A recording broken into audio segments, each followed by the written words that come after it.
係繼續。Well, let's discuss the follow-up issues. On the 19th of May, Dr. Elizabeth QUAT has written in asking that we discuss a matter relating to assigning district court judge out of certain cases.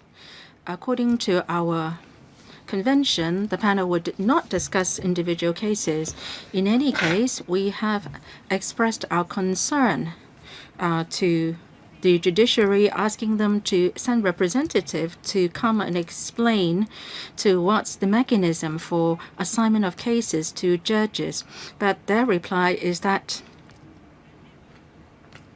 they believe that this incident is really related to the internal operation of the judiciary. They won't send anyone here, and they will not submit a paper either. So we have changed the agenda item to today's, and that is the standing item for every session, and that is the mechanism for handling complaints against judicial conduct of the judges and judicial officers. I suggest that you can also refer to the statement made by Justice Geoffrey Ma, the Chief Justice, on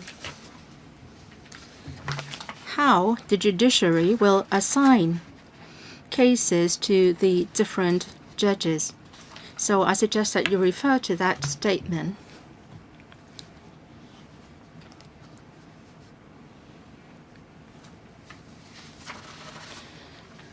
So for the item on follow-up issues, that's it. Yes, Dr. Elizabeth QUAT. Chairman, the judiciary indicated earlier that they would not address my letter. Today, Chief Justice Geoffrey Ma offered a public statement today. And my impression is that his statement gives the feeling that the judiciary is biased. He said there were a lot of criticisms, and as such, the judge is to be replaced. But there were a lot of criticisms for other cases as well, but no judges were replaced. There was a lot of criticism from the public why a magistrate with a strong political background was engaged, and the CJ did not respond. And all these created the impression that the judiciary has been biased. That's why I feel this should be discussed. We can follow up today, but we should have a separate discussion. The public has had a lot of complaints on the judiciary. We want to remind the judiciary to be unbiased, fair, and impartial, and public confidence is very important. They should not dodge the chance to discuss this issue with us at LegCo. Mr. Holden Chow. I agree with Ms. Elizabeth QUAT. As for the treatment of Judge Mr. Kok Wai Kin by the judiciary, the same standards should apply to other judges that have breached the code. These include the anonymous judges who offered political views through media interviews on the anti-extradition law amendment bill movement. And over the movement, some judges even signed petitions in support of the movement. If we apply the same standards on these judges, what would the judiciary do? Would these judges not be allowed to try cases relating to the movement or relating to the black-clad violence? The chairman should follow up on this. We should deal with this issue. I would allow Ms. Eunice Yung to speak, and then we will move on. One of our discussion items is the mechanism for handling complaints against judicial conduct. This might cover what you mentioned. Ms. Yong. We now enter the agenda proper. We invite the administration in.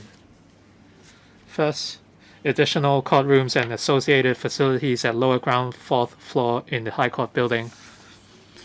We are looking at CV brackets 4583/19 to 20 brackets 02.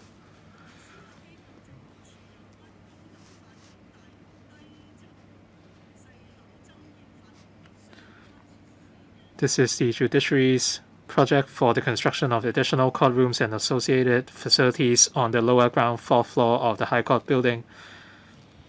Members who intend to speak, please press the button.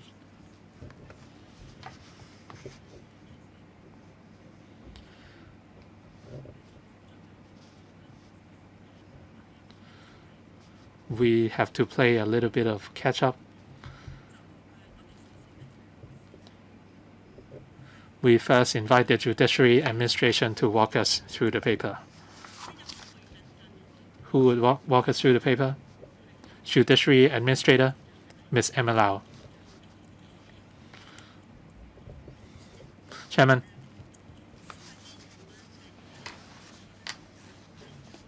The Judiciary intends to construct additional courtrooms and associated facilities on the lower ground, fourth floor of the High Court building to meet the operational needs of the courts. For years, there is a problem of shortage of courtrooms and associated facilities in the courtroom. In 2012, we added 3 civil courtrooms in the High Court building. Even though the problem somewhat eased, it was not completely resolved. In terms of the civil caseload, especially those relating to appeals, the caseload has been increasing, and as such, the demand for facilities has increased. The existing courtrooms at the HCB are no longer adequate, and in the medium term, if we are to meet the operational needs of the courts, we need extra courtrooms. And as such, on the lower ground, fourth floor, we are proposing to construct 6 civil courtrooms that can deal with simpler or more straightforward cases. On the long run, at the new Central Harbourfront Site 5, we intend to construct a new HCB.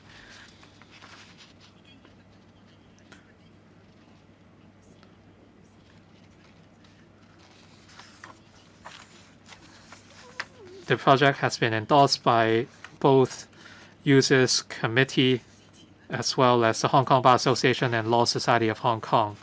And with the endorsement of the AJLS panel, we will seek the endorsement of the Public Works Subcommittee and Finance Committee of LegCo. Thank you.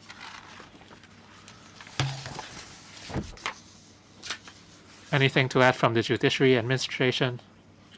If not, I now open the floor for questions. If necessary, in case of direct or indirect pecuniary interests, members must disclose the nature of such interest before they speak according to Rule 83A and 84. Each member will have 4 minutes, including question and answer. And we would have to go a little bit faster today. Mr. Poon Siu Peng, thank you. I support the project in principle, but I have a few questions to ask. The HCB is more than 35 years old.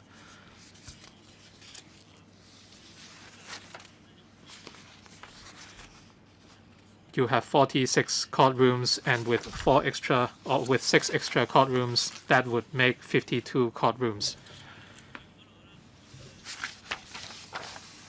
According to the paper, the construction cost will be $109.1 million with an estimated annual recurrent expenditure of $1.7 million. Would the annual recurrent expenditure mainly cover maintenance you said that on the long run, you plan to construct a new HCB at the new Central Harbourfront, and you are now at the early stages. And in terms of the growth or the increase in workload, we don't know about the construction plans for the new HCB yet. But in terms of the 6 new courtrooms, you intend to begin construction at the end of this year for completion by 2023. But with the constantly increasing caseload, we don't know when this can be tabled at the Finance Committee, if there's any delay in the funding approval. Would it be possible that the construction cannot complete by 2023? Are there other ways for you to deal with the increasing workload? Judiciary Administrator, thank you. I would first address the second question before I defer to my team for the rest.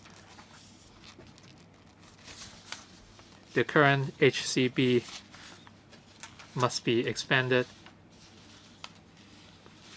if we are to meet the operational needs.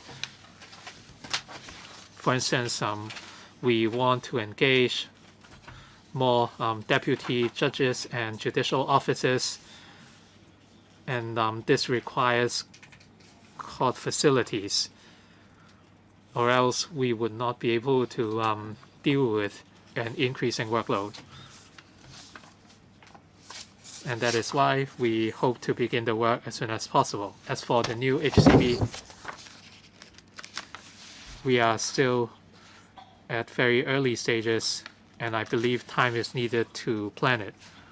On the medium term, the project is very important to us, and we hope that it can be approved as soon as possible.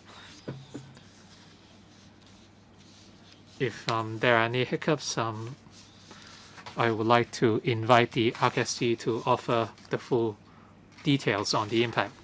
But before that, I'd like to defer to my team on the annual recurrent expenditure. The annual recurrent expenditure is 1.7 million.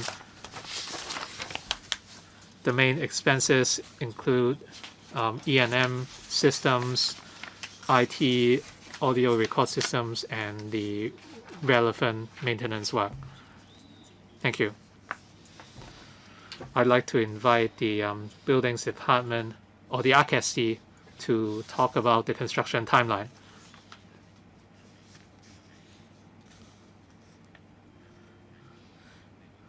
If the project cannot be approved within the current session of LegCo, the project will certainly be affected. Our plan is to not affect the existing operation of the court building. If there is delay in the construction timeline, then the operation could be affected. Any other questions?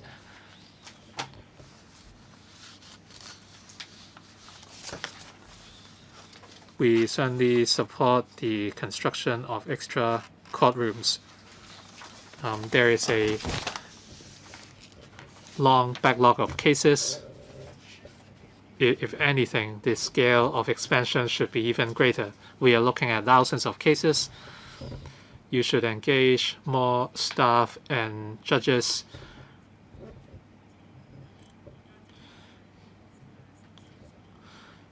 You should clear up the current backlog. And very often we would support similar exercises. I'm a practicing barrister, and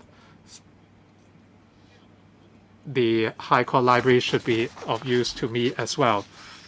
You said the relocation of the HC Library would not affect users, and you will deploy more mobile shelving systems to achieve more efficient use of space. Apart from using mobile shelving systems, you should deploy technology for materials that do not need to go on the shelves, then you should do that. Space is certainly precious.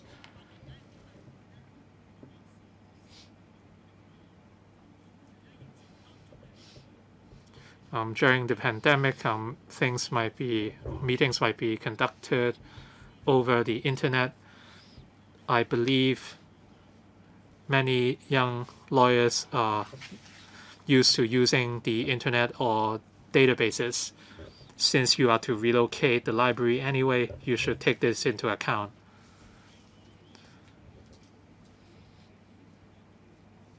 I know about the use of mobile shelving systems. I saw them in university libraries. I hope you can think more about the application of technology for the more antiquated books. Can they be browsed on the internet?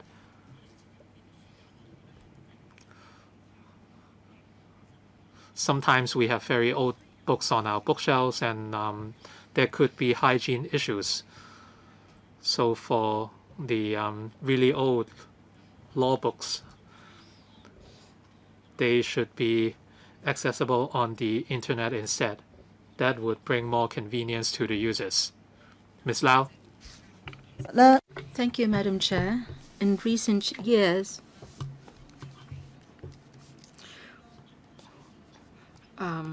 we have noticed that it is more common for people to read law books through the internet. And there has been a decline of the uses of the library reading hard copies of books, whereas there has been an increase in use of electronic books. So in our relocation exercise of the library, thank you, Madam Chair, for your opinion, we have planned to increase more e-resources. There will be a slight reduction in the area of the library, and we are confident that the service for users will not be affected. Dr. Jonias Ho. Madam Chair, I fully support adding more resources to the judiciary so that they can cope with the increasing caseload. But the paper lacks two things. First, it's not forward-looking.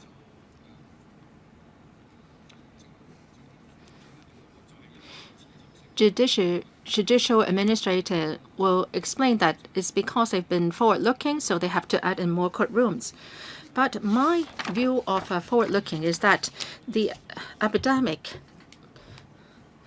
gives us an opportunity to use or leverage on modern technology. So do we need the hardware as much as we did in the past? I think the paper is lagging behind the changes of times. We need a big courtroom. We have now 6 courtrooms. 3 civil courtrooms can be modified, and master's courtrooms can also be modified. And actually, Zoom can be used for holding hearings on master's cases. If we have to seek or apply for injunction, maybe we need a room. But in the morning,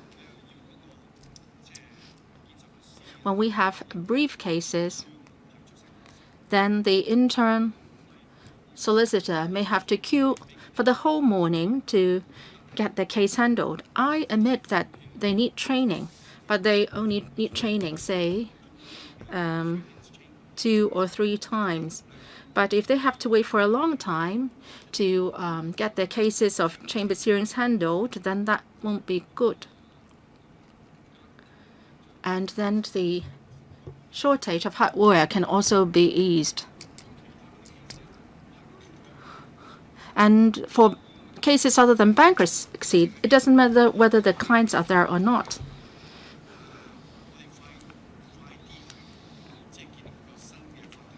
I think we should expedite on building the new court. And I don't want to see the library relocated to the high block of the Queensway government offices. We said in the past that we must keep the library to facilitate the practitioners in retrieving information. This is what we have accepted all along, but now you seem to be saying that this can be sacrificed. I think we should adopt a consistent approach. And if we say that we need a chamber for the judge, maybe we can change the Seven Masters courtrooms for that purpose, and that can save costs. And also, if you work on the project, the new facilities may have to be relocated 4 to 5 years, so that would not be good. Any response, Judicial Administrator? This time, we are proposing that at LG4 floor, 6 civil courtrooms will be built.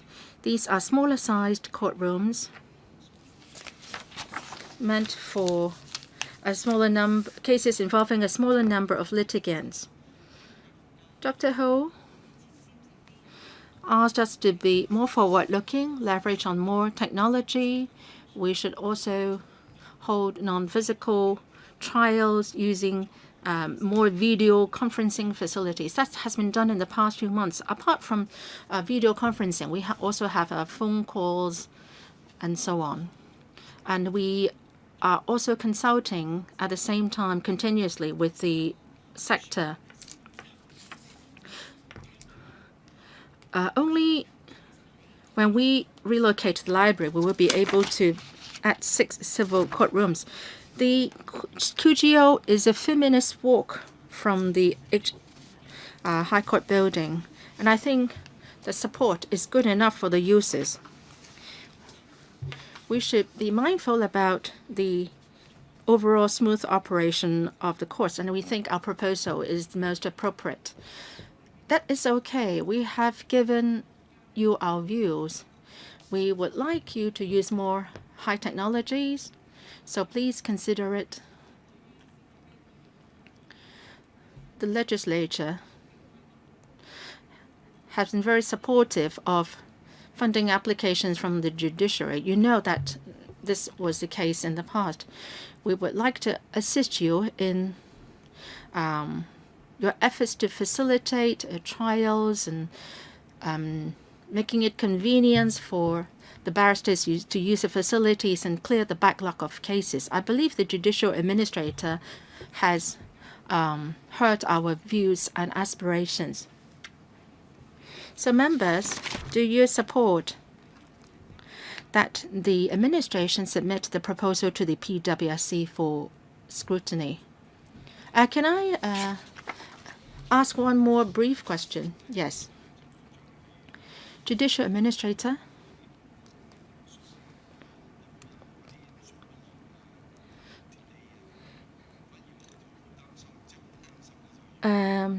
There might be some delays to hearings, but on the contrary, I'm worried about expediting the compiling of the running list, and also some trials have been cut short, and the judgment may take time to write up. I think the schedule can be drawn up in a better way. I don't see how much of an increase has been in the workload, and there has been a 1.5% in the increase in the caseload in 2019-20. I hope that you can give us more information and statistics. I'm not against this $100 million, but can you give us more information on how you will improve the efficiency of the court facilities? I believe that the Judicial Administrator has heard Dr. Junius Ho's view, and we have made our suggestions already. And please give us more information so that we can follow up duly. And we can help you and provide suggestions on the increasing caseload. There has been a backlog that's known to all. Okay, we have expressed our aspirations. So let me once again ask, do we support the administration submitting the proposal to the PWSC for approval? Those who are in favor, please raise your hand. Those who are against, please raise your hand. If there is no objection, I think the proposal is endorsed by a majority of the members here. Next, agenda item, proposed creation of a judicial post in the judiciary and making permanent a directorate post in the judicial administration. Paper number is CB bracket 4583/1920 bracket 03. And that is the judicial administrator's paper on proposed creation of the relevant posts. Those who would like to speak, please press the request to speak button. So can we now ask the judiciary administrator to brief us on the paper? Thank you. We propose that at the Court of Appeal of the High Court, one judicial post of Justice of Appeal be created. And that is to cope with the increased workload of the CA of the High Court, and arising from the upsurge of civil appeals in relation to non-refoulement claim cases filed with the CA. In the past 4 years, the workload of the CA has increased by over 50%, and the number of civil cases has increased by over 140%. So this has posed immense pressure on the CA.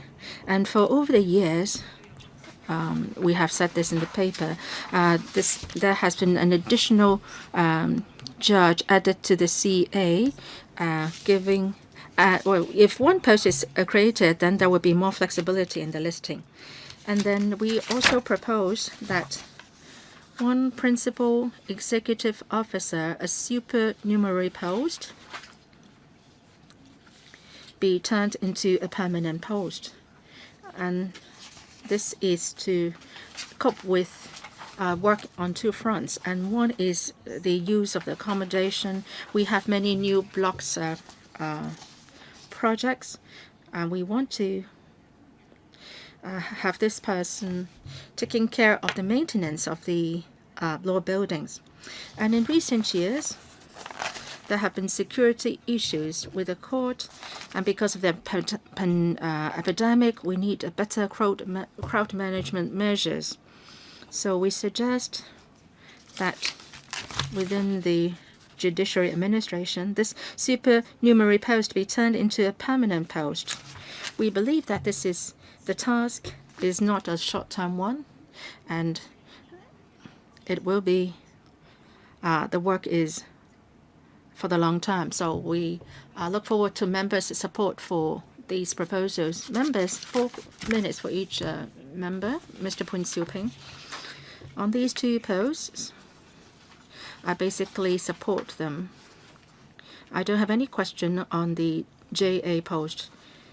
And then for the principal executive officer accommodation, I would like to follow up. It was originally a supernumerary post, and it expires on the 31st of March 2020. In other words, the post is now vacant. You talk about a very heavy workload here. You said that he will be supervising the building of the magistrates' courts and district courts and so on. I would like to understand this. If we endorse conversion of this post into a permanent post, then this post holder can take care of the various tasks. Does it mean that this post is now vacant, or this person has left, or is it the case that the person can continue taking on the job, or what?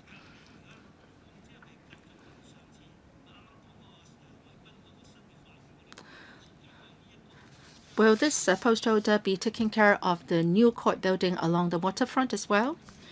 Thank you, member, for your question. The supernumerary post has expired in March, but we do need this post. Right now, the Chief Justice has approved that a principal permanent judge be seconded to fill the post. Right now we have 7 magistrates courts, and we need 7 principal magistrates judges. And in our establishment, we have 9 such posts.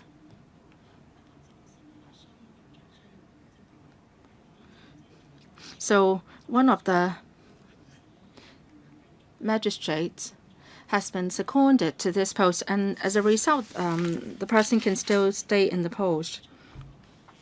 And his duties will include the planning of the new High Court building and also the District Court building.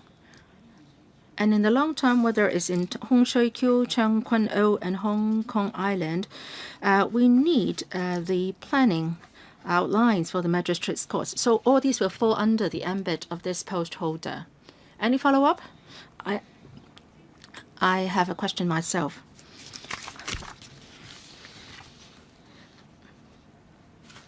I support the creation of the Justice of Appeal at the Court of Appeal of the High Court, but one post is not enough. I hope that you can work harder on recruiting more judges. The Chief Justice, at the opening of the legal year, has said that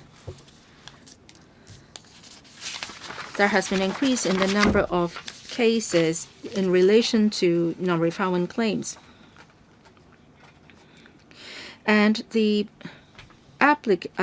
person related can take their cases all the way up to the CFA. I would certainly support the manpower proposal.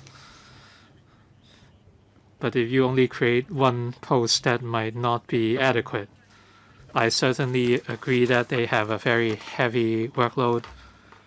I understand the workload of judges in Hong Kong.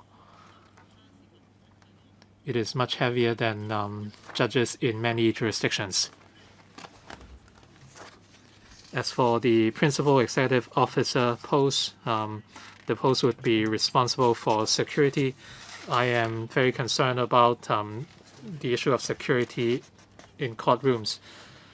Even before the anti-extradition law cases, people were found bringing knives. And during the movement, courtrooms were set on fire, including the High Court building, and the names of judges were written on the walls of court buildings, and the lives of judges have been threatened.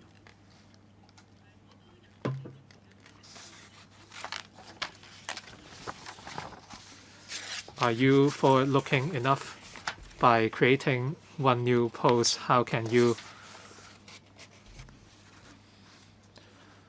ensure the safety of JJOs regardless of the outcome of the trials? The judiciary has always been pragmatic and prudent in proposing new posts. We would constantly review our establishment,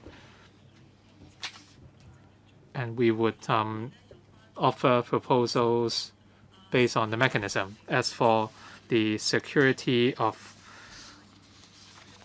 court buildings, we would ensure that all individuals can undergo legal proceedings in a safe and sound manner.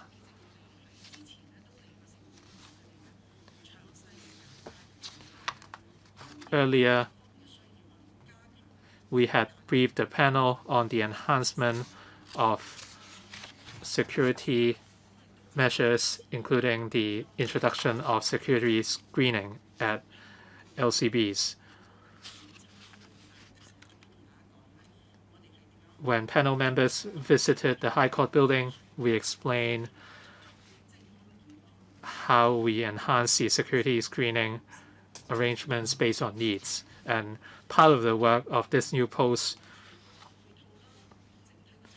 would be to look at the facilities and measures at all law court buildings, especially for cases in which there is a high number of attendees.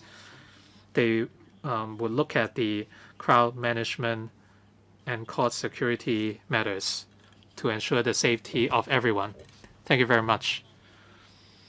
Again, you might want to consider adopting technology to improve the arrangements, to protect the JJO's staff as well as those in attendance. Ms. Elizabeth QUAT. Chairman,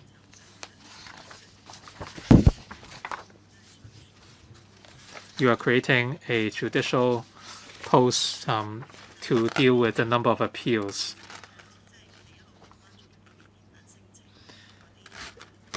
In terms of the appeals on the non-refoulement claims,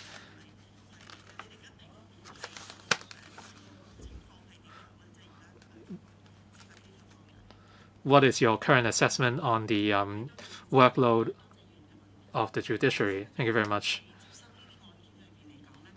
In terms of cases handled by the judiciary, we have always played a passive role. In recent years, the number has risen sharply. So in terms of manpower deployment, we have tried to reinforce our manpower provision in order to deal with these cases and to shorten the time needed to arrange trials. With the sharp rise in such cases, very often at the CFI, we have deployed more judges to help try these cases. But if we deploy more manpower from the CFI to the CA, then the manpower arrangement of the CFI would be affected. Like we said in the paper, we are increasing the number of CFI judges from 14 to 15, and there would be 3 judges in each division. And hopefully this would alleviate the workload of judges in the CFI. We have other measures in place as well. As stated in the paper, there would be legislative amendments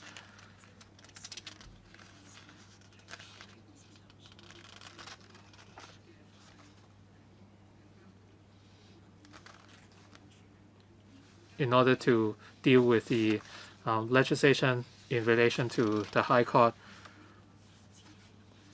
and the relevant bill on the relevant miscellaneous provisions would be scrutinized at LegCo very soon. So we are doing all we can to alleviate the pressure on the CA. Chairman,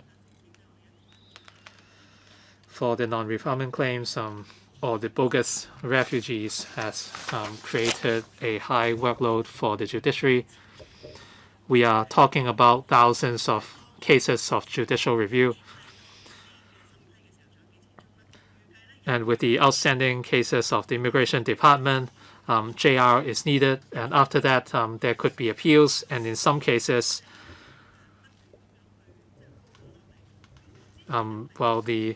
there are new cases coming along. We understand that the capacity of the CA is limited in terms of the number of cases they can deal with every year with the introduction of the post. How many cases do you expect to deal with every month? When can you finally clear the current backlog? As for cases of abuse of non-refoulement claims, those are not the only cases. We are looking at anti-extradition law amendment bill cases as well as cases of rioting. They might be taken to the CA. Even with the new post, can you shoulder the caseload, and how long would it be needed to arrange trials? Like we said, we have always been passive in terms of the caseload.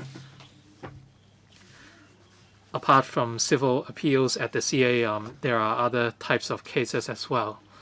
The relevant judges would assess the priority of different cases in arranging trials.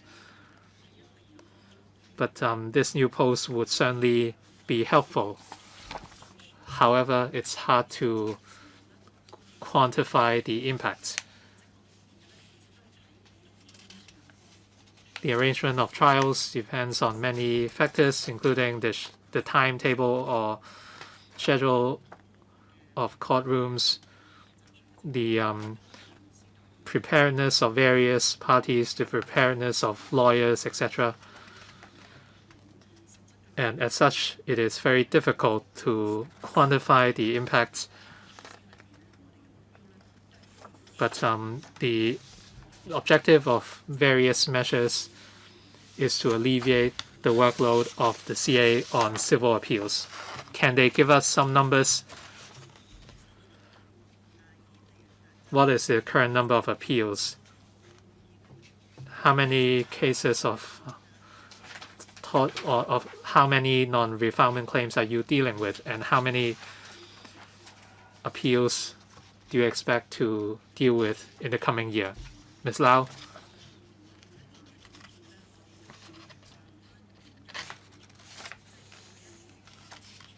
Our annual report would list the number of appeals we dealt with in the year. We will continue to monitor the situation, and when warranted, we will share more figures.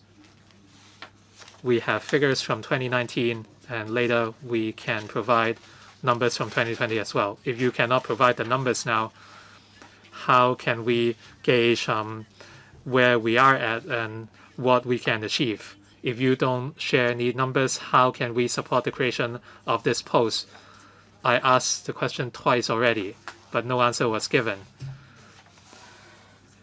Chairman, there are numbers in the paper. I would defer to Ms. Chang to explain these numbers. Thank you. At the CA in 2018, for non-refoulement claims, we received about 390 applications. By 2019, the number was similar. It was 351. Like Ms. Lau said, the judges have always been dealing swiftly with these cases. For non-refoulement claims in 2018, the judges dealt with 392 cases and 236 in 2019.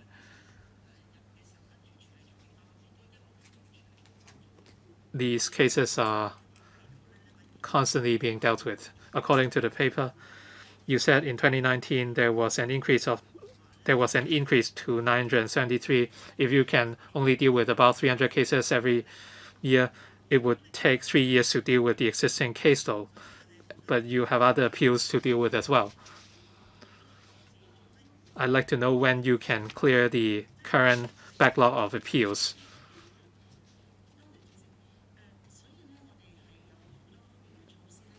That is why we have different measures in place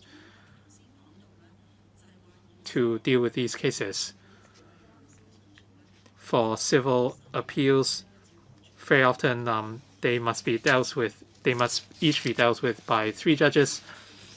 One of our amendments is to allow certain cases to be dealt with by 2 CA judges. With these measures in place, we can increase the number of civil appeals we can deal with in a year. By the end of 2019, together with non-refoulement claims, what is the total number of outstanding appeals? We don't have this figure on hand.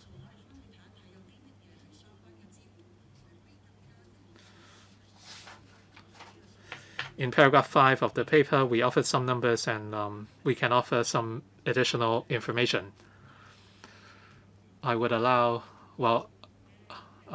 Ms. QUAT to follow up. Since not a lot of members are waiting to speak, I would limit myself to 2 minutes.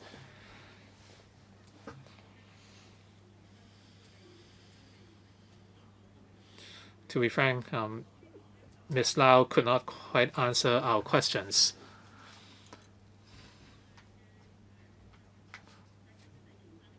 I hope she would really discuss the issue of manpower with the judiciary. Apart from non-refoulement claims,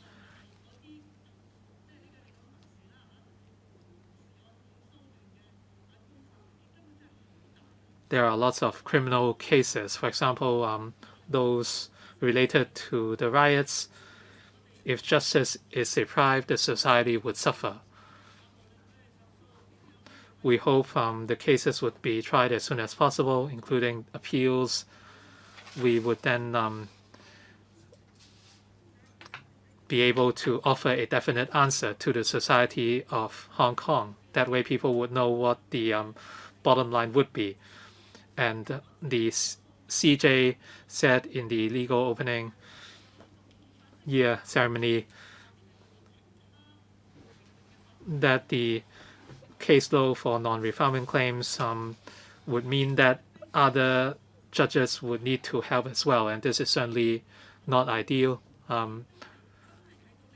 The pace is way too slow, and we saw that you are not ready.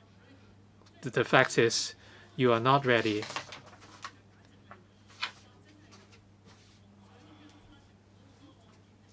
At the CA, the caseload is enormous, and you could only deal with the cases slowly, and this is certainly not ideal.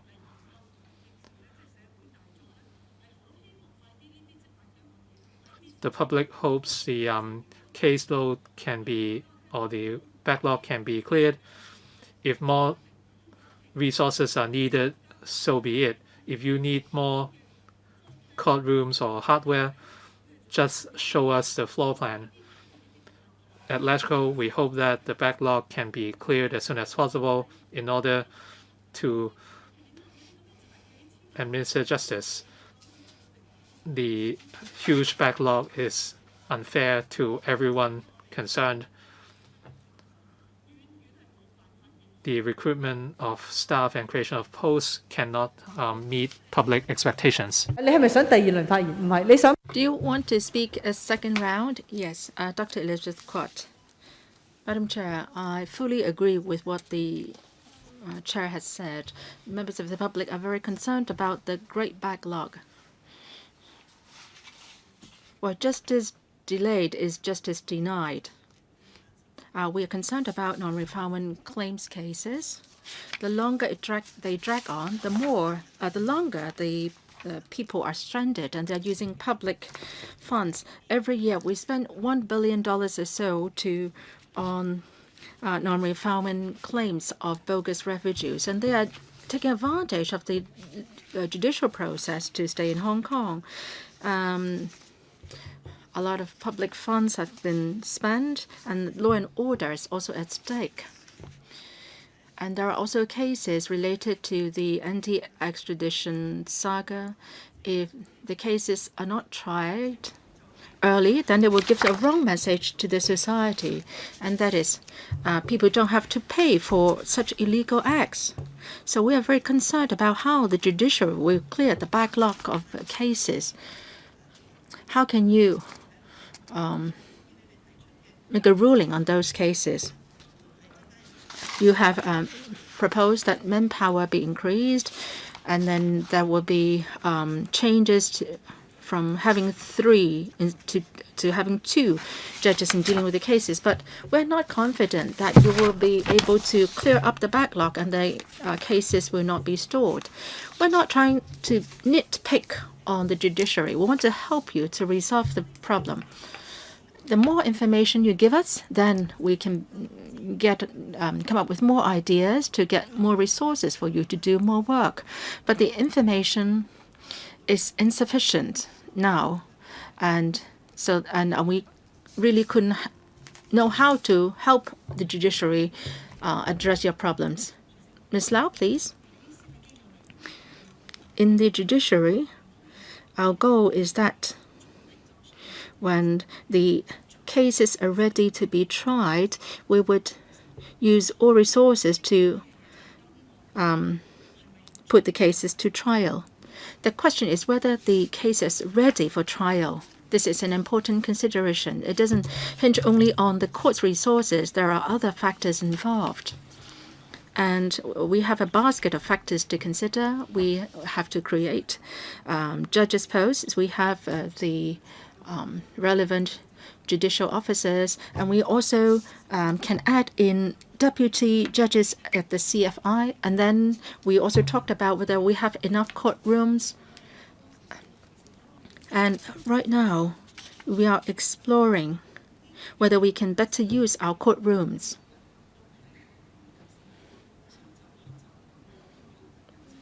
Can we schedule the timing of the hearings better so that we can use the courtrooms better? Last month, we discussed that because of the epidemic, we need to limit the number of people in the courtrooms. We need social distancing. Inevitably,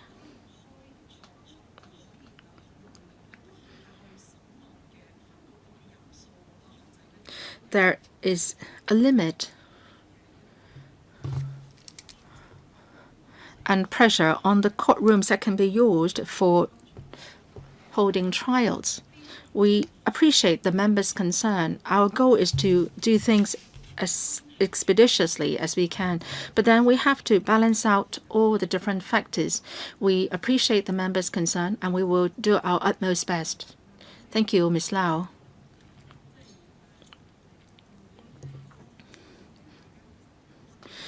We support whatever funding application you submit to the legislature, but please give us at least a 2-year plan, maybe. Just don't tell us that you will do your utmost. Well, tell us maybe the quantity of hardware and software that you need to, say, resolve half of the backlog of cases. You can come to ask for more hardware and software. Well, at the PWSC, you will get the same question. You must have a plan. There has been such a heavy backlog of cases. This is a question that you cannot dodge. It has to do with public interest. So I would like to ask members, do you support that the administration forwarding to the ESC the relevant funding proposal? Those who are in favor? All right. We support. Any objection? No objection. So I hope that at the proposal can be discussed at the ESC within this session. We are all for your application for funding. We just think that you have not come up with the appropriate plans. So that's it for this item. The next item is the mechanism for handling complaints against judicial conduct, an update since the last information note to the panel. Paper number CB bracket 4-583/1920 bracket 04. So can we ask the relevant the administration team to join us?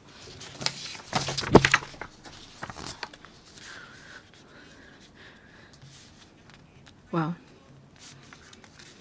Another paper is CB bracket 4-583/1920 bracket 05.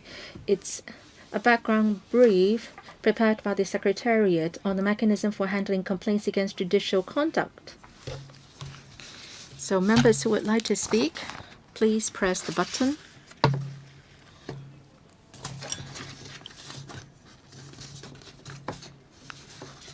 So please press the button in front of you. So can I ask the Judiciary Administrator, Ms.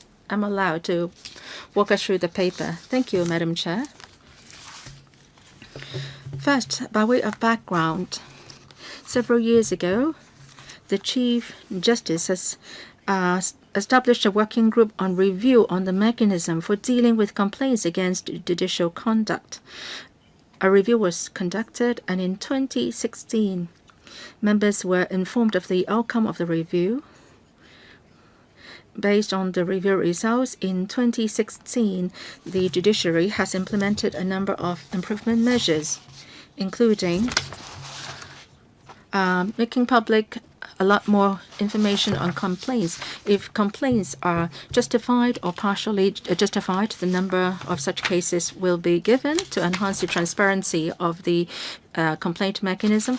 Also, a standardized complaint form has been introduced so that the complainants can provide the complaint information with greater convenience. In 2018, the Judiciary also submitted a paper to the panel updating members on the progress of the improvement measures. Overall, we think that the improvement measures and the complaint handling mechanism has been operating smoothly. We found that there has been a lot more complainants using the complaint form to lodge a complaint. And as a result, the information furnished is more complete, and that can help us speed up our handling procedures. And in our annual report, we also make public the different sets of figures. And the complaint figures in the past show that a majority of the complaints against the judges are really on their dissatisfaction on the judicial decisions. Now, in view of the principle of judicial independence, the Judiciary said time and again that we cannot deal with such complaints. Complaints against judicial decisions can only be made through the existing legal procedures. Now, on complaints against judges' behavior, then in accordance with the established mechanisms, the various court leaders will conduct detailed investigation and will reply to the complainants. So this paper updates members on our work in the past 2 years, and new information has been provided too. So we welcome members' comments and questions on the paper. Sorry, the speaker's not coming through. Can Ms. Lau give us a copy of your speaking notes? Yes, I can do that afterwards. Can we make a photocopy now?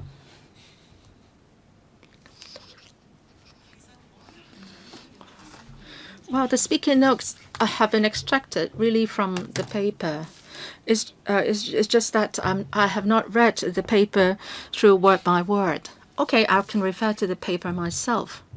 So Q&A session now.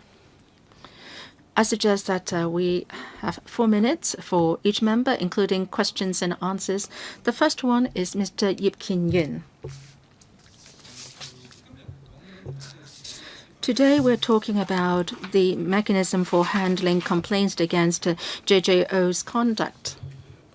And I noticed that the government team is from the administration and then is not from the judges or the JJOs.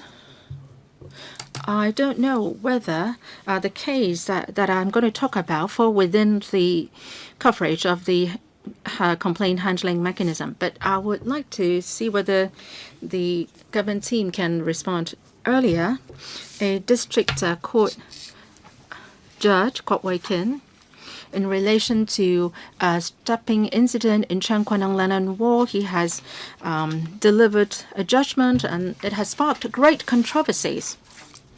I believe that a number of complaints have been received. Can you tell us the number of complaints received? And the latest development is the Chief Justice Mr. Jeffrey Ma has made a statement, and he said that the judgment of Judge QUAT give one the impression that he is biased. And he said in writing the judgment, a judge should be prudent. Well, of course, we know that we cannot complain against a judge's judicial decision, but we notice that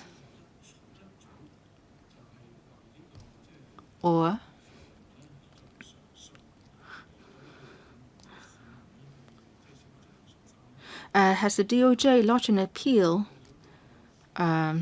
against the case so that public's confidence in the judiciary can be restored. But then the relevant period has expired. And so the persons involved in the case will not be able to not be able to see justice done to them.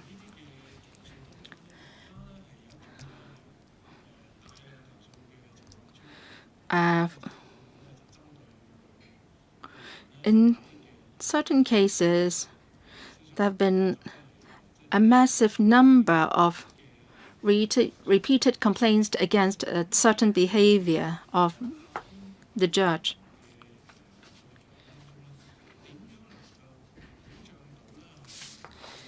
In the mechanism, how can you protect JJOs from abuse of the complaint handling mechanism? So can you tell us more? Ms. Lau? Thank you, Madam Chair. I must say categorically here that we will not discuss individual cases here.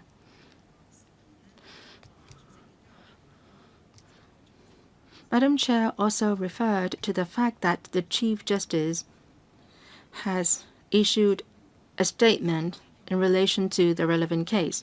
The judiciary doesn't have anything to add. And then there is the question about the complaint mechanism. After we have received a complaint, we will treat it cautiously in accordance with the established mechanism. We will follow up duly. We don't have anything to add at this point. The member asked about the appeal. It doesn't fall within the ambit of the judiciary. So who will make an appeal doesn't fall within the ambit of the court. Today we are speaking on behalf of the judiciary. My second question wasn't answered. If you receive a large number of similar or identical complaints, is there any mechanism in place to protect the targets of complaints, that is the JJOs? I believe other members might ask the same questions. If not, I would follow up on this.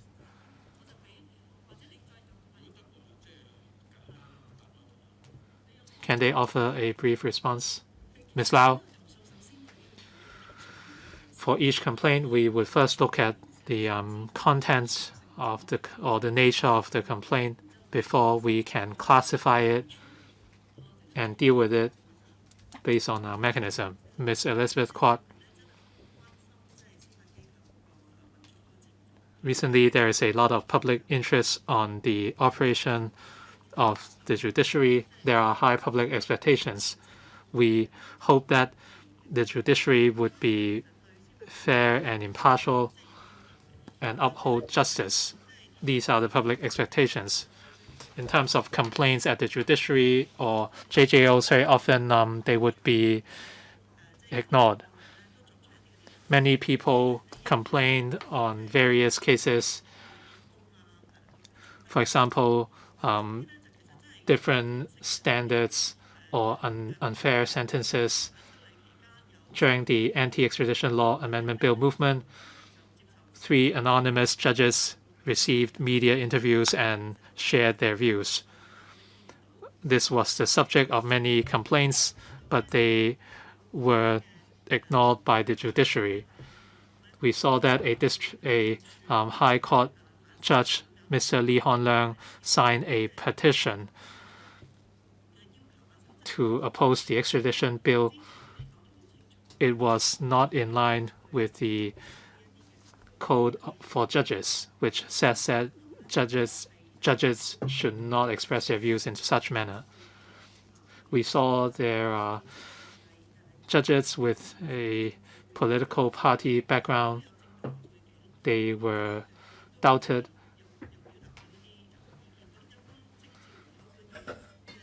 For judges with a strong political background, should they be engaged as magistrates, and should they abstain themselves from relevant cases? I have been following the news of Judge Mr. QUAT, who showed sympathy towards the accused or the defendant. We saw cases of domestic abuse. The victims might be the wife, and in some cases, judges showed sympathy at the defendant for hitting back. For the case of Mr. QUAT, he was replaced immediately after complaints were directed his way.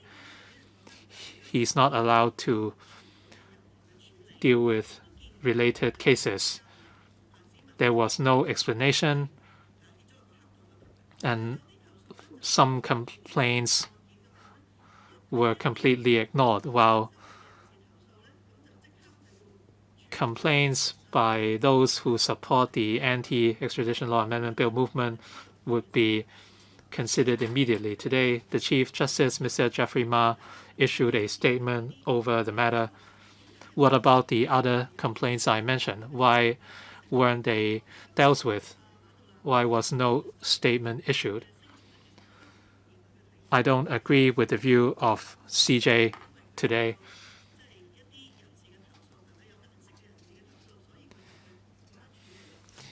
He dealt with the complaints by certain people.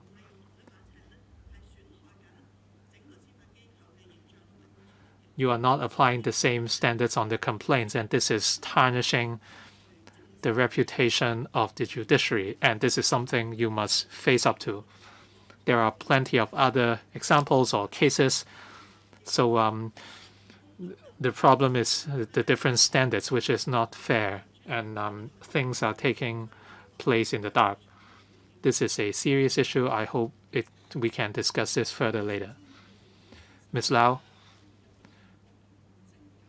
I reiterate that the judiciary has always been fair and impartial in discharging our duties. In terms of the mechanism for lodging complaints against judges,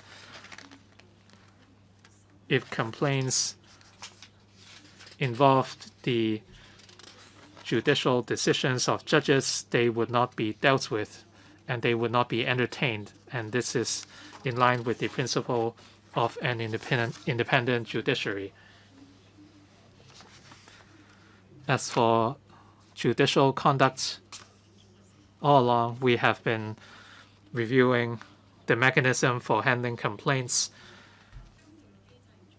Whenever we receive complaints, they would be investigated based on the mechanism and response would be issued. We have complaint forms, and complainants would provide the necessary information for follow-up. As for the case of Mr. QUAT, the Chief Justice has already issued a statement and the judiciary has nothing to add.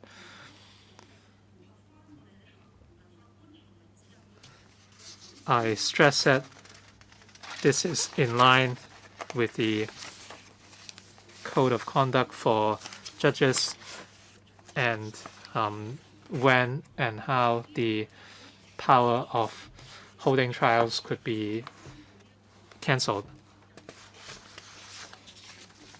And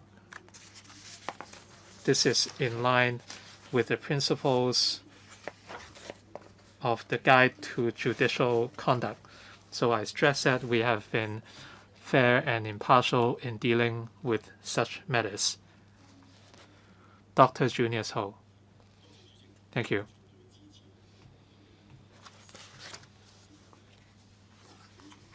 I agree that judicial independence is of great importance and it is a cornerstone of the basic law. Having said that, I feel there's room for improvement to the Guide to Judicial Conduct, which was drawn up in 2004. It's 16 years already. The guide seeks to respect judicial independence. So the principles of fairness, impartiality, and independence must be upheld. Apart from the Guide to Judicial Conduct, well, the situation now is very passive. Once complaints are received, the Chief Justice, the Chief Judge of the High Court, the Chief District Court Judge, and the Chief Magistrate would conduct a review together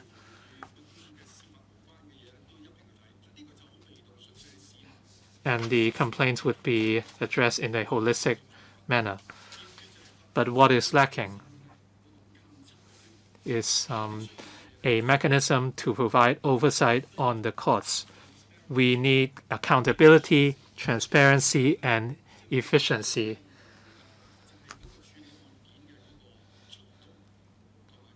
This is about the efficiency in dealing with cases and its accuracy. That is the caseload of each judge, their speed or efficiency. If it takes 3 months to try a case, that would not be ideal. Of course, the public can lodge appeals. In terms of judicial conduct, there should be oversight at the courts. This is a blind spot. There should be oversight so that everyone can know the caseload of different judges. In Annex 1, you mentioned the caseload and judicial manpower position, 191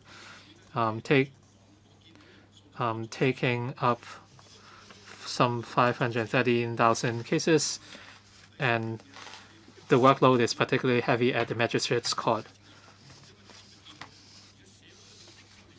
We need oversight because there are complaints from the society why the judgments at different courtrooms are different. What are the standards? You should not we should not have to lodge appeals every single time. And in terms of the sentencing standards, you should not be out of touch with reality. For writing cases, you should have standards. This has nothing to do with independence. It is about consistency and public expectation on the judges. This is something currently lacking. The current Guide to Judicial Conduct was last updated in 2004. It must be updated. You should establish benchmark on the judges and their caseload.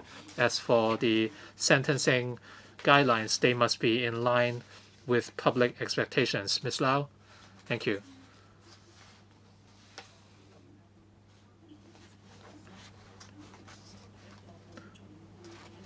All along, the Guide to Judicial Conduct has been an important guide on certain principles. As for the other issues mentioned by Dr. Ho, they seem to be relevant to conduct. For instance, he talked about the distribution of caseload, the efficiency, etc. We acknowledge concerns in these areas, but these have nothing to do with conduct.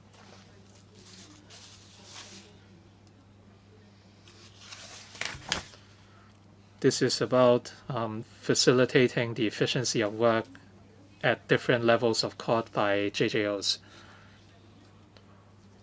I have said that for court leaders at each level of court,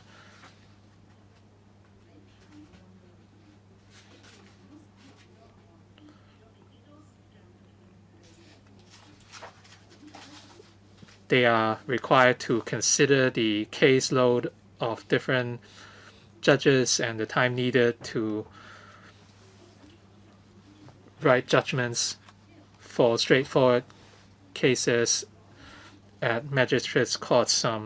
Multiple cases could be dealt with in a day, but for complex cases, they might take a matter of months, and a lot of preparation and follow-up work are needed.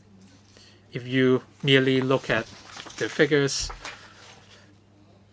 they might not be a true reflection of the complexity of the cases. Under our mechanism, court leaders at every level of court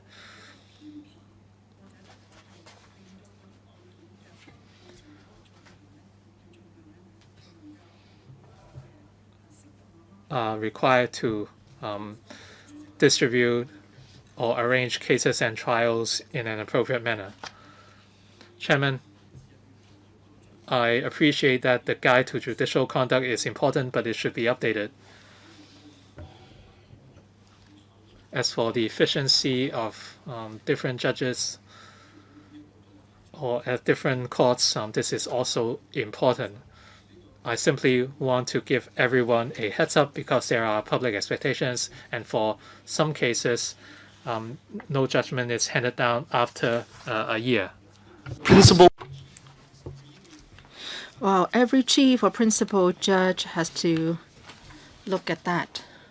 But it seems that there isn't enough transparency. Well, the world trend is that there should be transparency in what we do. I know that cases differ in their complexity. Well, we don't need to discuss that.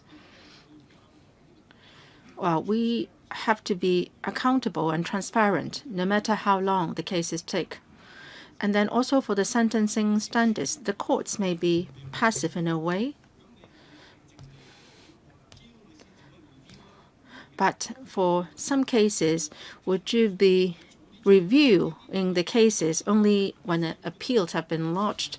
We have to be in line with we have to be tapping the pulse of the society. I know that you are very concerned, so that's why I allow you to ask supplementary questions and make suggestions. Mr. Hoden-Chow. Thank you, Madam Chair. Today, Mr. Jeffrey Ma, the CJ,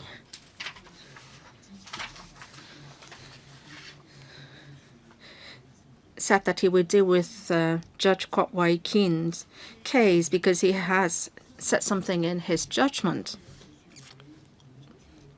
Now, you have dealt with Judge Kwat Wai Kin just because of one sentence he uttered. I hope that the same yardstick can be applied to other judges. Why did I say so? High Court Judge Lee Hong Leung publicly signed on a joint petition opposing the extradition bill, and he was only given an advice. He stated his stance. He made public his political inclination. That was clear enough, right? And that should go against the guide to judicial code. Only an advice was given to him.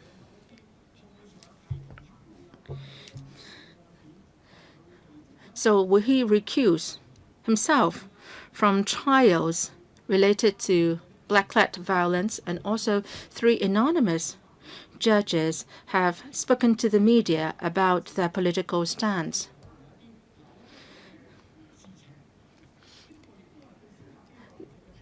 This will tarnish the reputation of the judiciary. Has the judiciary followed up on that and handled these cases? Thirdly, Mr. Yu Chun-chung, a former Civic Party member, won a district council election, and he is no longer a Civic Party member, and he's now serving as a magistrate. And he has expressed clearly his stance that he would support such movements, social movements. So for this incumbent magistrate, would you ban him from dealing with cases related to black-clad violence? So for these three cases, we are worried that the judiciary will lose its neutrality. I hope that the judiciary can deal with these seriously. Dr. Junior So said that the Guide to Judicial Code was promulgated in 2004. It's now 16 years on, and it's time to update the code. And what we want to know more is, with the Guide to Judicial Code, how is it implemented? Is the code being implemented openly and transparently? If you're not doing that, we will think that the judiciary is losing its neutrality, and that will deal a great blow to the judiciary. I'd like to hear from the Ms. Lau. Thank you, Madam Chair. The judiciary knows that it should deal with cases fairly and impartially. As pointed out by the CJ statement today, the public perception or impression also matters a lot.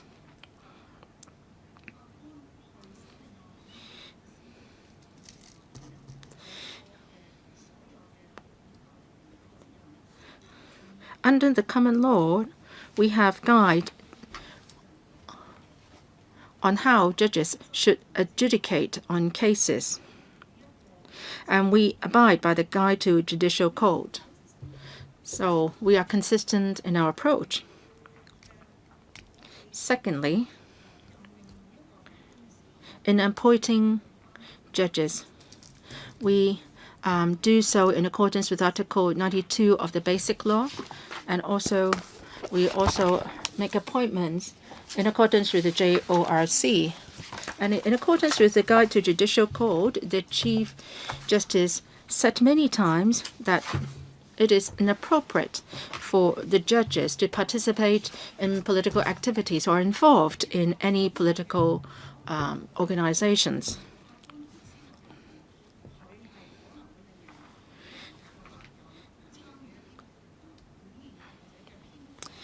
And if any JOs give the public the impression that they are biased, then we have an established mechanism for them to be recused from the hearings. Any follow-up? It's my turn now.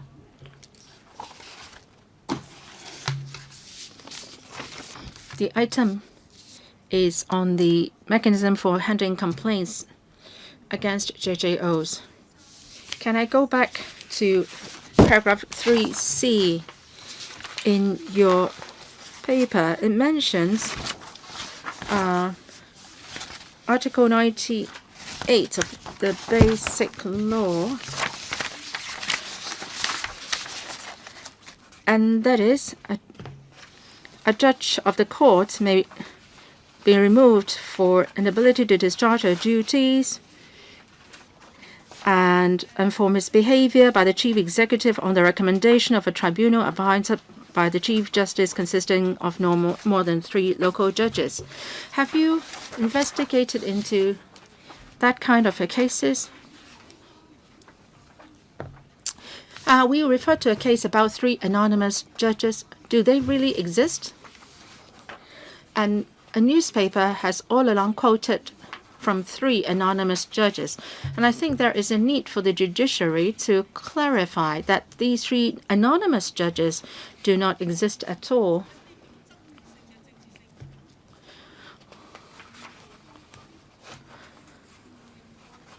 The reports would like to mislead the public, perhaps. And I think this judiciary is duty-bound to clarify. And if you have not investigated, I mean, you really have to give a full account to the public. Do the 3 anonymous judges really exist? In the university, we have looked into similar cases, and if we found out that in fact nobody has really indicated such views, then you can come to the conclusion that it has not been anyone who has made such a remark, and that can prevent, say, the newspaper from always quoting from the 3 anonymous judges. And if these people do exist, then they are possibly involved in misconduct. So can we invoke Article 89 to investigate into them? And then if the 3 judges are at a senior level, that is all the more worrying. And I also show respect to Judge Lee Hon Leung. He used his real name. He is ready to shoulder any consequences. And if he's assigned to a case involving the black flag violence, then he should not be allowed to do so. So even if the judge hears mitigation and he would comment on the mitigation, then that would not be allowed. Well, in the past, we always see judges making comments on the mitigation, in particular in relation to young offenders. And now we might say categorically that the judge should not make comments on the mitigation. So going by the CJ's statement today, the standard should be very stringent, and it should be binding on judges. Well, saying that his behavior is inappropriate is indeed a penalty to the judge.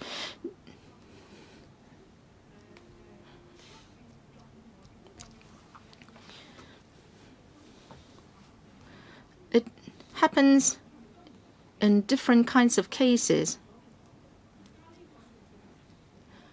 If the judge goes beyond that standard, does it mean that he is being punished?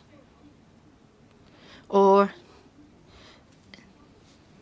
is the CJ only making an internal redeployment of manpower, or what? So we want to get things clear after reading through the statement today. And also, recruiting people with clear political stance into the judiciary. For these people, would you be issuing them with clear guidelines that they should not be involved in cases involving political incidents? I'm raising this on behalf of the public.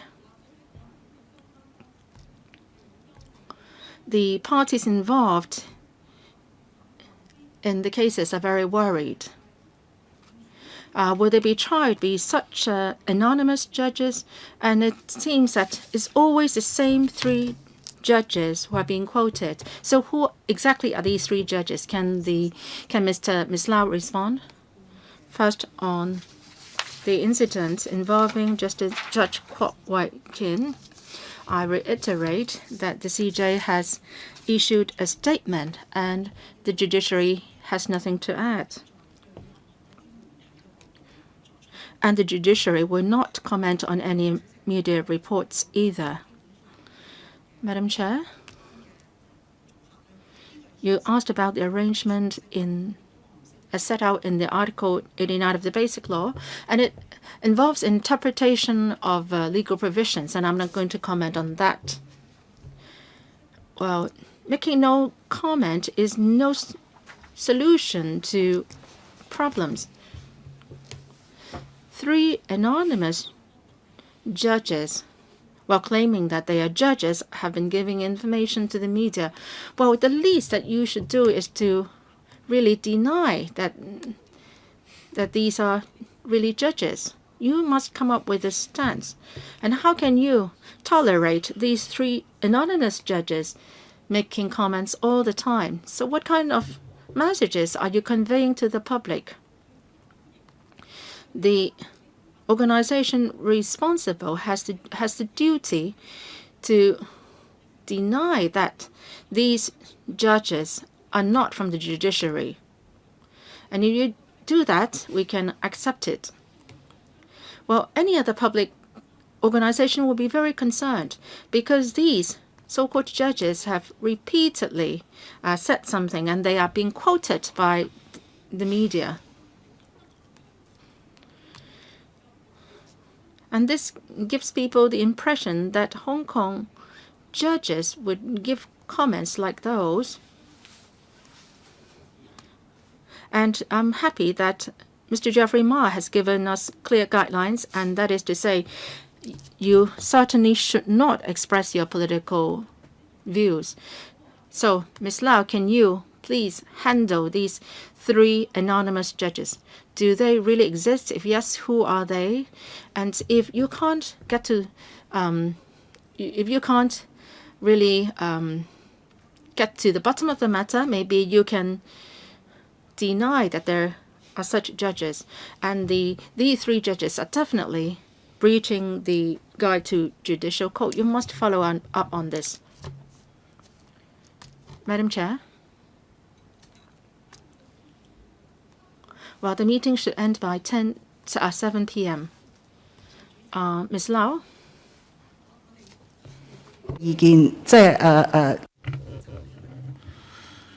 We have heard your views. But the judiciary would not comment on media reports. I believe you have heard our views. Mr. Stephen Ho, thank you.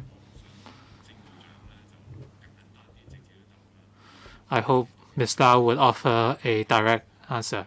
Dr. Leung talked about the 3 anonymous judges who constantly offered their views in the extradition law amendment movement. Why didn't you launch an investigation?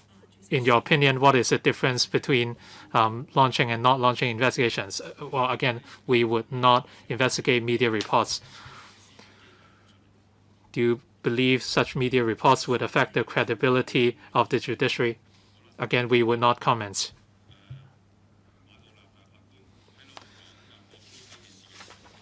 When Mr. Geoffrey Ma comments on Mr. Kwok case,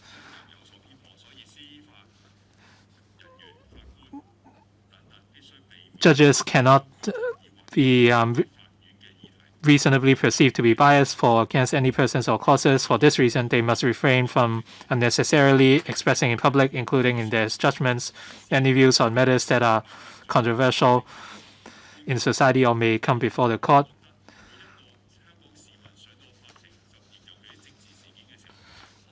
For the more political cases,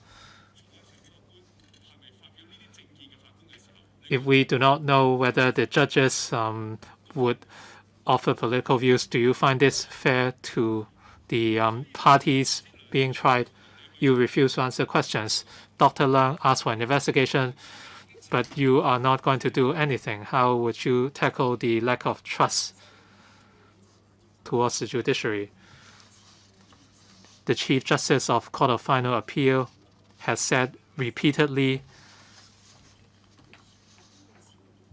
that due to the independence and impartiality of the judiciary. Mr. Stephen Ho, please allow Ms. Lau to finish. We should not comment on this case. Chairman,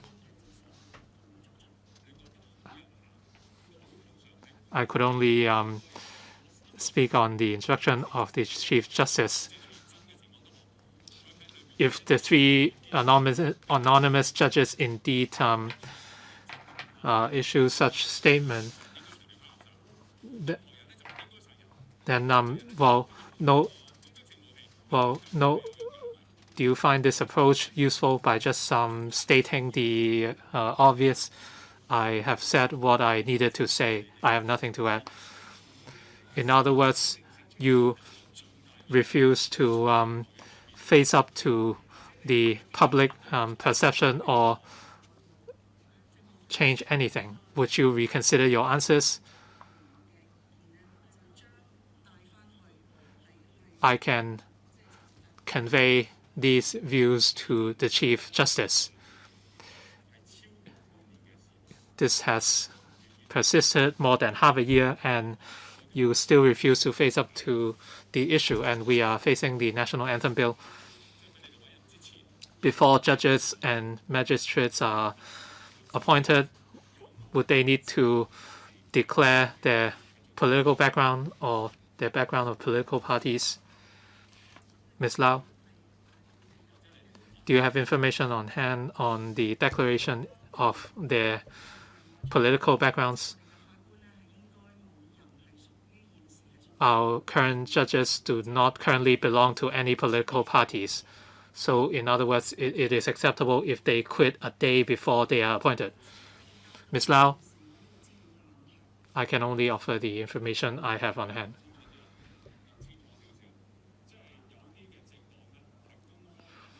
Some political parties indicated that they are against Article 23 of the Basic Law. They are against the clear constitutional duty. If these people quit their parties, how would you be convinced that they genuinely support or agree with the Basic Law and one country, two systems? They used to belong to a party that is against Article 23. In other words, they breach the Basic Law. How can you gauge that they have righted their wrongs? I cannot answer hypothetical questions. Like I said, the appointment of JJOs is in accordance with Article 92 of the Basic Law and the relevant provisions. Each appointment is recommended by the JORC. Our education is already corrupt. We don't want our judiciary to be corrupt as well, or else there's no way out for Hong Kong. Mr. Stephen Ho. The judiciary administrator could only repeat her answers, I believe. Can we invite Mr. Geoffrey Ma? We would not invite judges to the panel.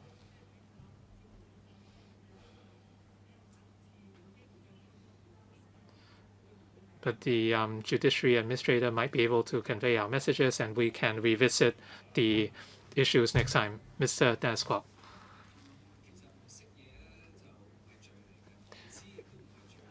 It is not a sin to be clueless. But if you are clueless, you should do your studying instead of aiming criticisms. Mr. Geoffrey Lee's statement only cited the obvious and important legal principles. That is, the courts must convey the impression that they deal with cases fairly. Judges are human beings well, and it is normal to have personal feelings, but judges are trained not to impose personal views, especially political views, on their judicial work. And these are very simple principles, and they were reiterated by the Chief Justice today.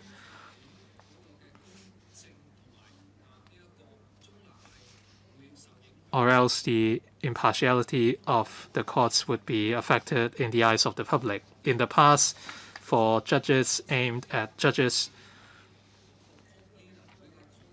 the judiciary, including court leaders at different levels of court, would deal with them seriously.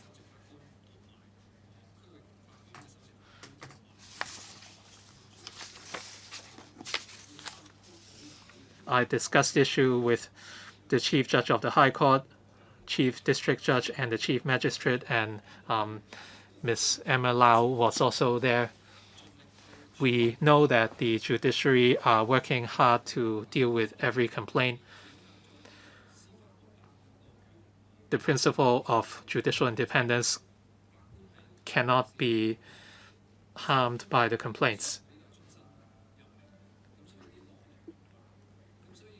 Judges above the level of district court are appointed permanently, and I hope Ms. Lau would realize that many members are aware of your challenges, but you should continue to act in accordance with the principles. Any response from Ms. Lau?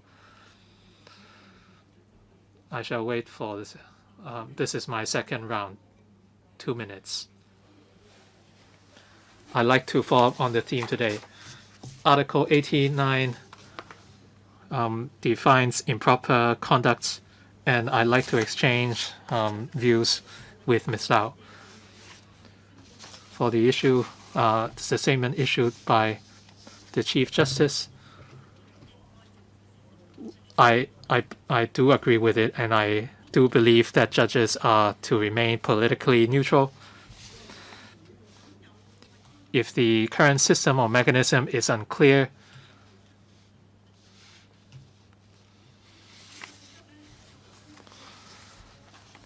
some judges decided to carry out certain acts anonymously because they know they would have been held responsible if they were not anonymous. If the judiciary does not allow its members to offer political views in a high-profile manner, then you need to point out that the 3 judges did so in the name of judges, and it is a clear case of misconduct if they had committed such acts. Otherwise, their names should be cleared. If certain members of the media commit libel against the judiciary or judges, something should be done. In terms of the principle of political neutrality by judges, when you appoint new judges, like we said on other occasions, due diligence should be carried out because judges hold vast powers and the public has high expectations on them. So the diligence should be more than filling forms. You said you would be prudent in appointing JJOs, so in terms of political background, there should be due diligence. You should examine whether they join parties, whether they took part in elections. These are information in the public domain, so I'm sure you would grasp such information.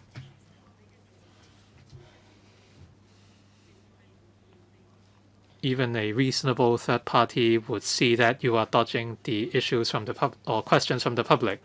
You must put an end to it.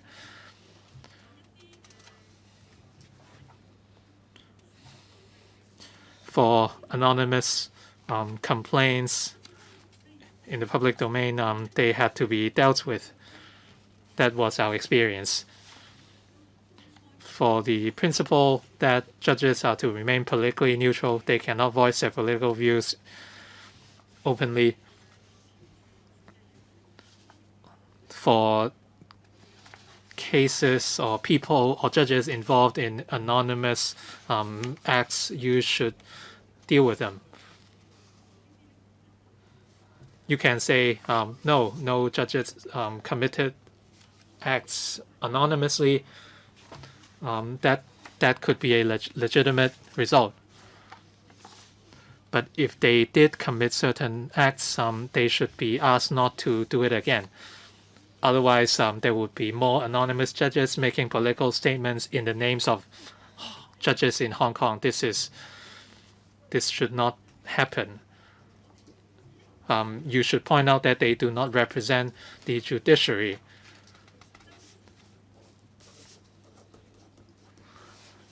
For anonymous complaints received by universities, they would not be dealt with either.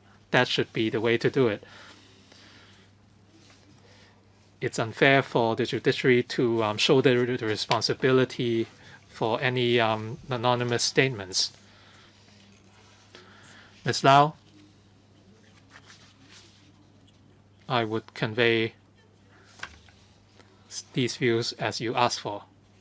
Ms. Eunice Yung, first round, 4 minutes. Chairman, I agree with your view.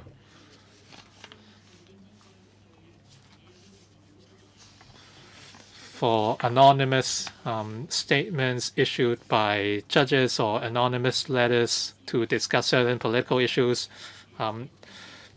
should they be allowed? Judges should remain neutral when they lay down judgments in court. I understand why there's a mechanism in place. If they express their views anonymously, they are not being responsible. Nothing personal, because I don't know who these 3 judges are. And they are speaking as JJOs, but yet they remain anonymous, and we cannot even lodge complaints.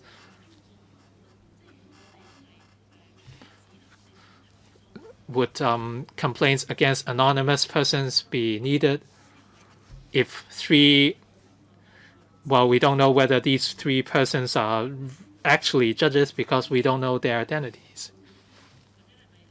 Is there a mechanism to lodge complaints? Can this be verified? We would, well, like Ms.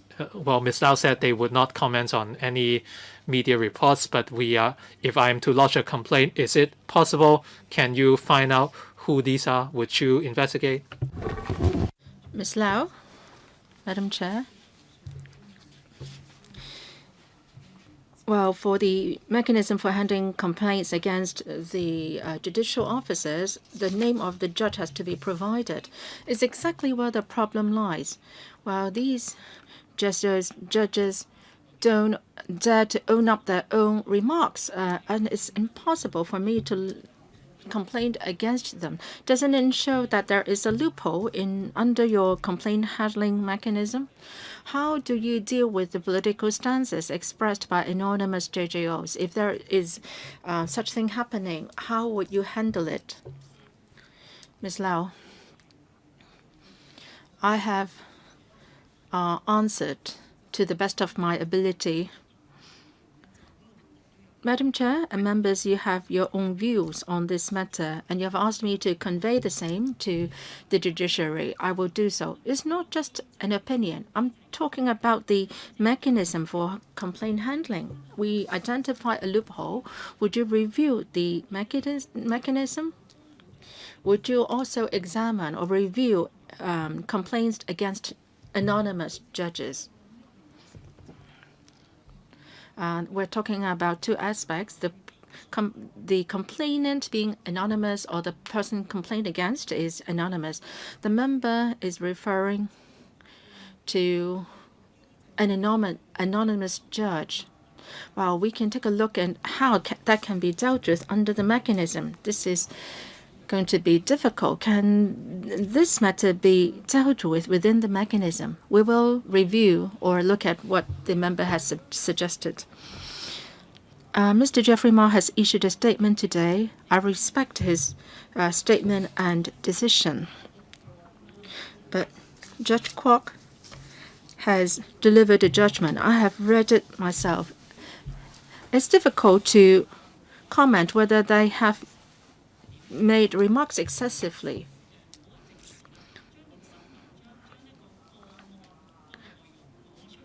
The judge talks about the development or the contents or detailed contents of the case that we trust that judges have their own professional judgment, and I will not criticize Judge Clark. I respect him, and I hope that you won't criticize him either. Any supplement from Ms. Lau? Any follow-up from Ms. Yong? As chair of the panel, well, actually, every year we will discuss this item. And this item is of increasing concern to the society. My suggestion is really viable or feasible. It is difficult to investigate into a person being complained against who is anonymous. But then there is still a way to investigate into the complaint. I have shared my experience with you. Whether you can really get to the bottom of the matter, you can still give an account of investigation to the public.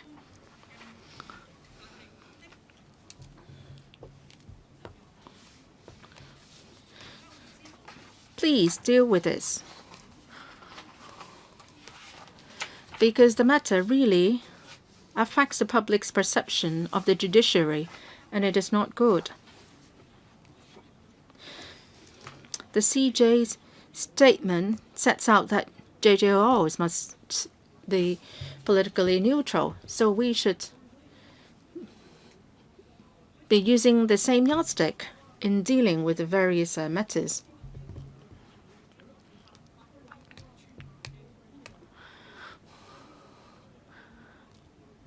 I think the judiciary should come out and deny that these anonymous judges are really judges within the judiciary.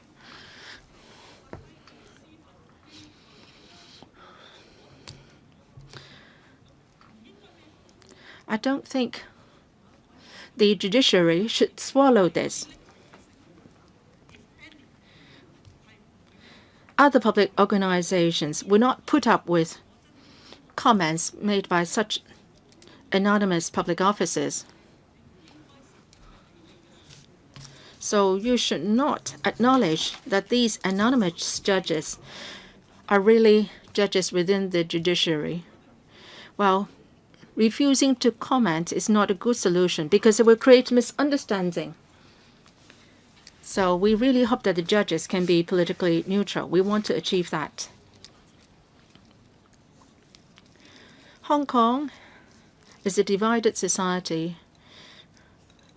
We would like to have a judge which is like the statue who is blindfolded in adjudicating the cases.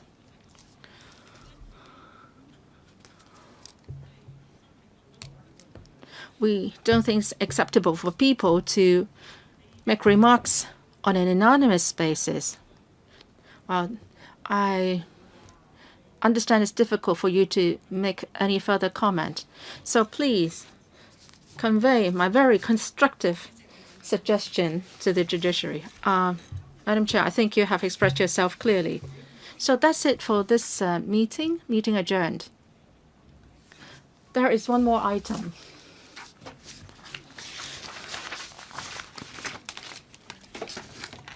And that is about consultation paper on the proposed application for the United Nations Convention on Contracts for the International Sale of Goods to the Hong Kong Special Administrative Region. The meeting should last till 7. I think the meeting should be extended by 15 minutes. There is some urgency to the matter, so let's extend the meeting time by 15 minutes.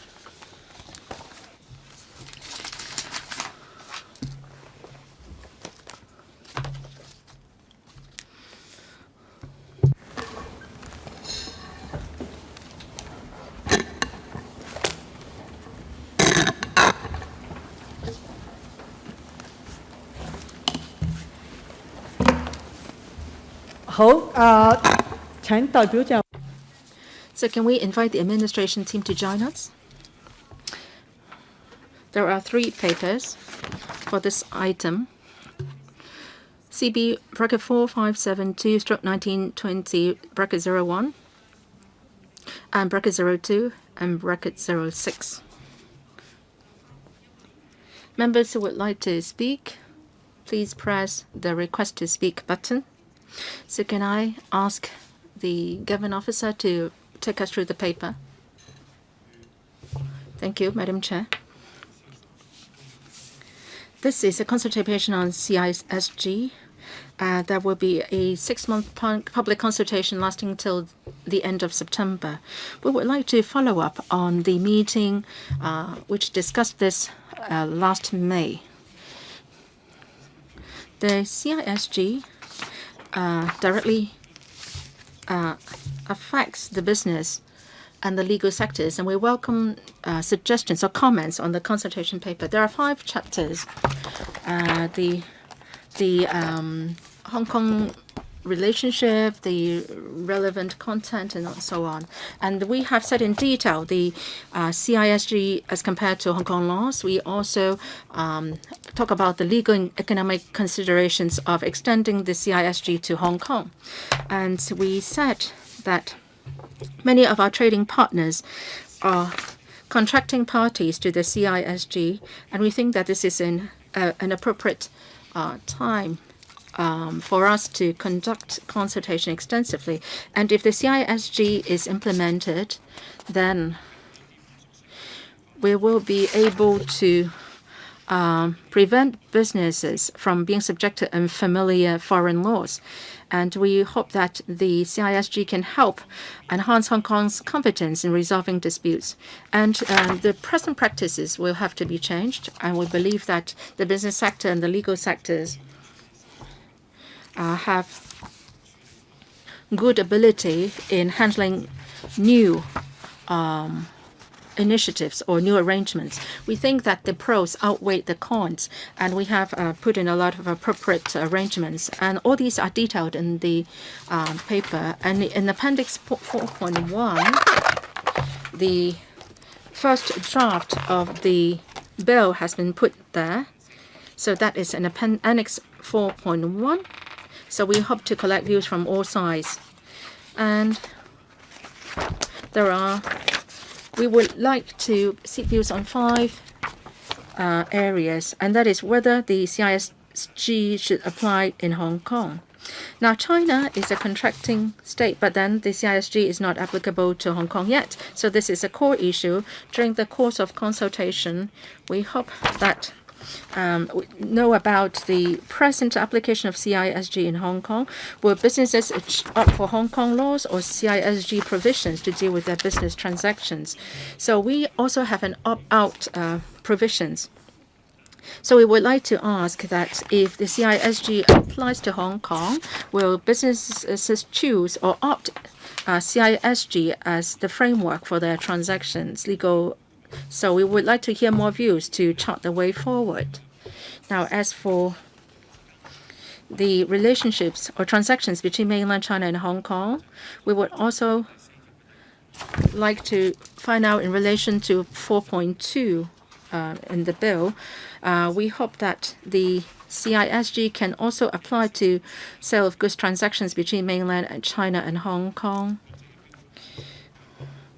And we think that the CISG can help transactions of goods between the 2 places. So that's my briefing. Thank you. The Deputy Law Officer. Let me ask a question first.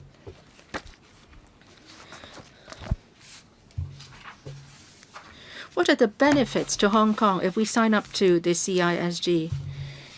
Can you lay out the benefits in a more or an easily understandable way? If the CISG applies to Hong Kong, there are both economic and legal benefits or considerations.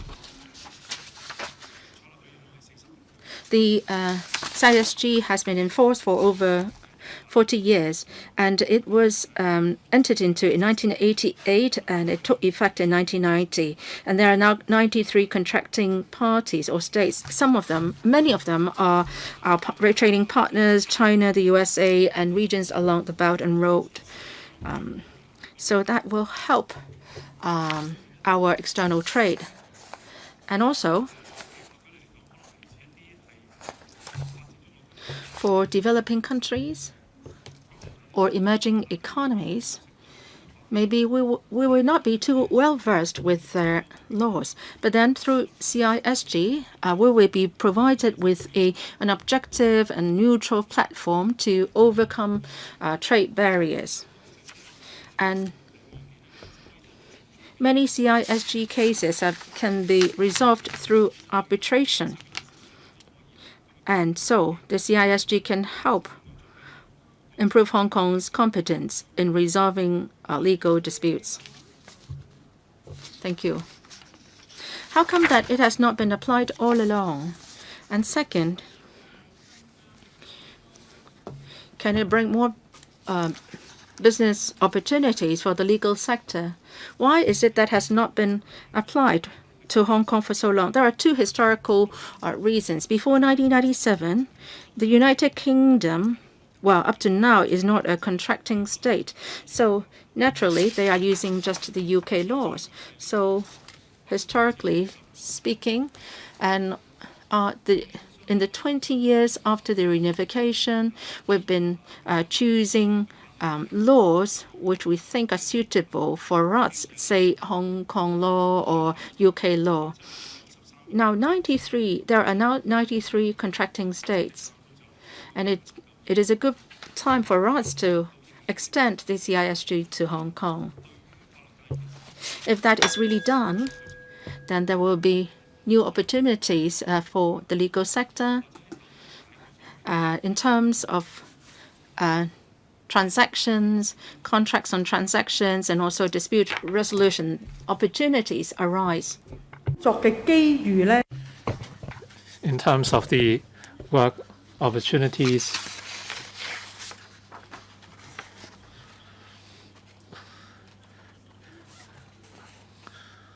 can we appeal to other jurisdictions and encourage them to use the applicable laws in Hong Kong? Hong Kong has a sound mechanism for dispute resolution already. In terms of dealing with CISG related disputes, we would enjoy a sounder basis. And in terms of resolution, there will be more room for improvement.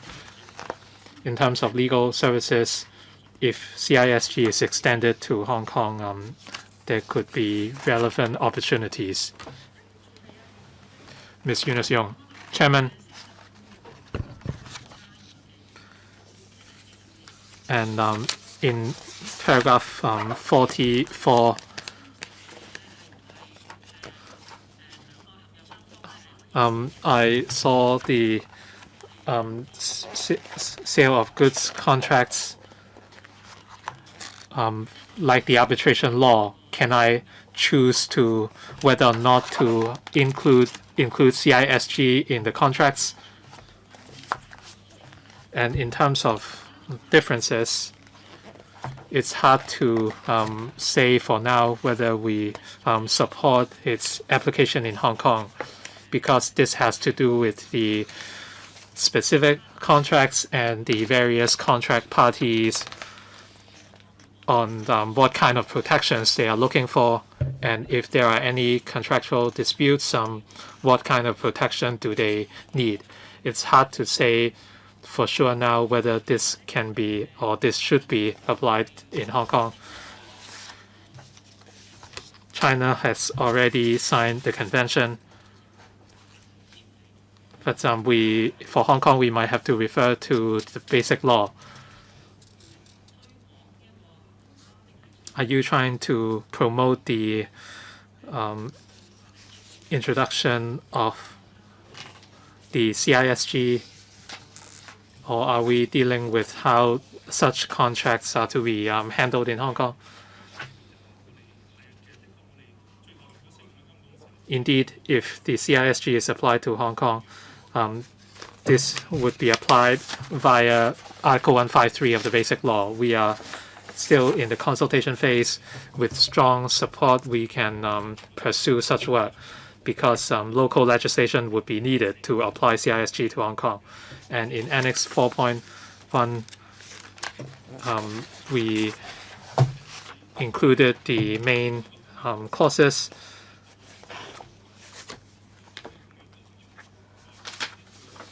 There is the option of completely opting out from CISG. So it depends on the actual circumstances of the contracts.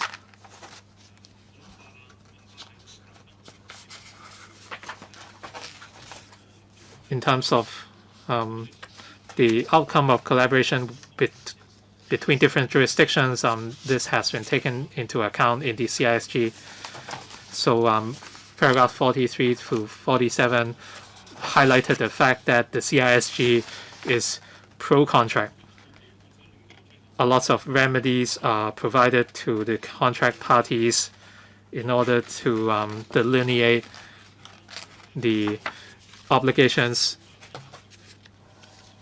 as to actual adjustments that might be possible in terms of the details of the sales of goods.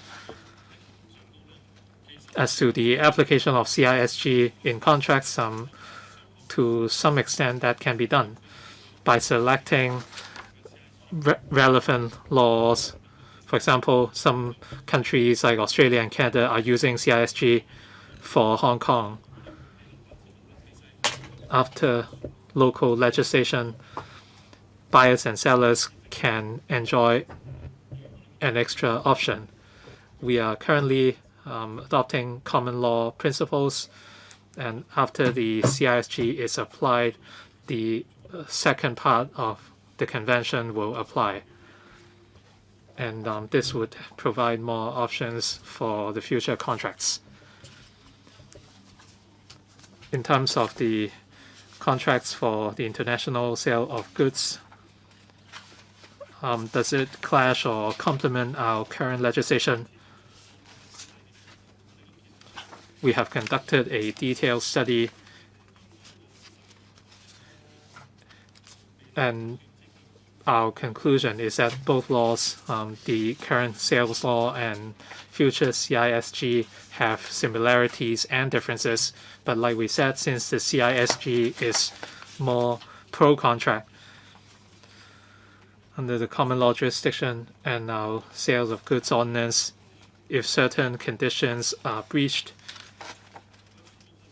for instance, issues with the merchantable quality, even a slight breach can would allow the buyer to withdraw the contract.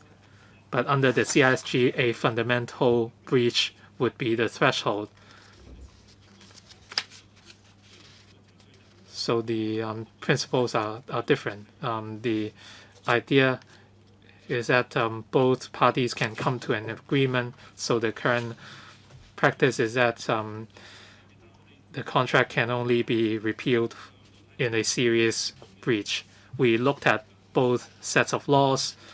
Even though there are differences, there are no fundamental differences. Article 5 of the Convention allows both parties to opt out. But indeed, the Convention would provide an extra option for both parties, and this would facilitate trade. Any follow-up questions? How long will the consultation last? It should last till September. The exercise is longer than usual because of the epidemic. I believe members would not be against the consultation exercise. Thank you very much. I believe the panel will continue to follow up on this. The meeting is a little longer than usual since we have not convened for a long time and there are a lot of items to deal with. And with that, thank you very much for attending the meeting.